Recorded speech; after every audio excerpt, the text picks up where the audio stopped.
let's talk about Legendborn and Bloodmarked in preparation for Oathbound, which comes out in early March. I'm going to recap both of these stories so that way if you don't want to do a reread, you don't have to. I have done my rereads already, so I'm excited to go over the plot. I definitely feel like I picked things up when I did a reread, and I'm so excited for Oathbound. So, the premise of these stories is, what if King Arthur's legend wasn't just a story, but it's a secret magical society hiding in plain sight? And what if a teenage girl found herself right in the middle of it all? So, welcome to the world of Legendborn and Bloodmarked by Tracy Dion. These are both YA fantasies. Our main character is Bree Matthews. She's 16 years old, super smart, and she gets accepted at a early college program at UNC Chapel Hill. So that is where our story takes place. Some things to know about Bree. Like I said, she's 16. She is a Black young girl, and her mother has recently passed away. She applied for the early college program at UNC Chapel Hill despite her parents' wishes. And so she has sort of tense relationships with her father. She is grieving her mother and just trying to find her place in the world in this sort of new time, new part of her life without her mom. She's trying to view her time at UNC Chapel Hill as a fresh start, but on her first night at the program, she stumbles upon something pretty impossible. She stumbles upon a group of students who are battling a shadowy creature that appears for a lot of the students that they cannot see it, but she can.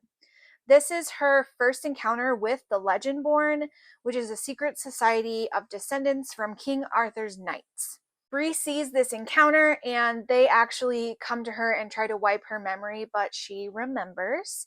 So she ends up digging deeper into this society and tries to figure out what in the heck she saw. And she is able to relate back this magical society to a situation where her mother died. So she is trying to put the pieces together and figure out how they're related.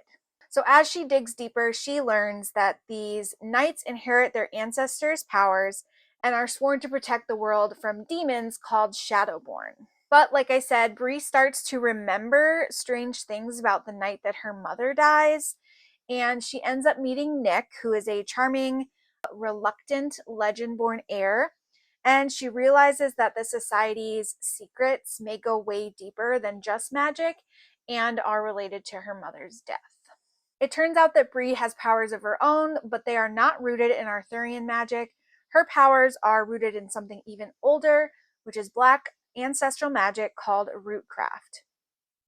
With the help of Nick, his rival Selwyn, or Sel, and a growing group of allies, Bree is determined to uncover the truth about her past, but as the closer she gets, the more dangerous it becomes naturally. By the end of Legendborn, shocking revelations shake everything she thought she knew, setting up for Bloodmarked. So Legendborn is really the discovery phase. We're trying to figure out what's going on. She's trying to learn about the Legendborn. She's trying to learn about her magic, and she's discovering secrets all along the way.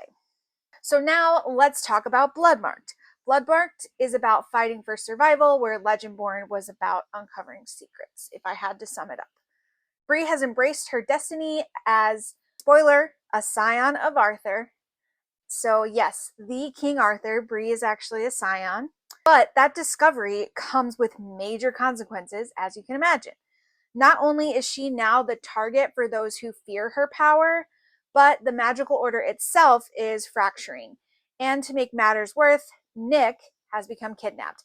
Now, Nick was thought to be the actual heir of King Arthur, but as it turns out, and here's a history lesson if you don't know, slave owners oftentimes sexually assaulted their slaves.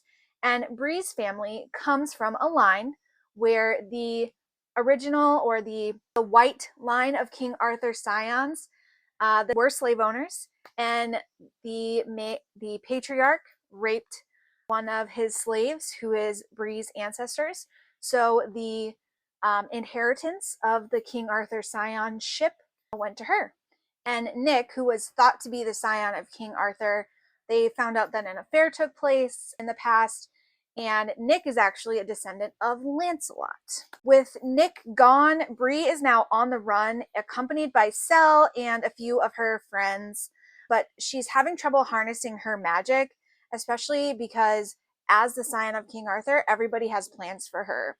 The world of the Legendborn and that society is totally falling apart, and Bree now has to figure out how not only to rescue Nick, but how to claim her place in this society that never wanted her in the first place, and where technically she should be its leader.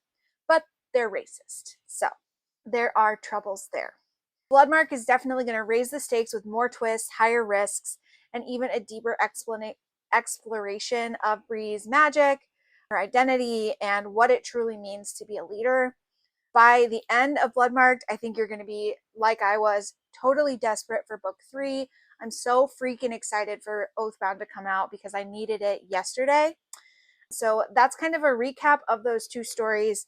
Now, so if you haven't read either of these books yet, what are you waiting for? They are so well done. They're both fantasy, but there is like dark academia vibes, there's action, there's mystery, there is love, there's a bit of a love triangle. I think you're going to love this story. I think it appeals to a lot of readers.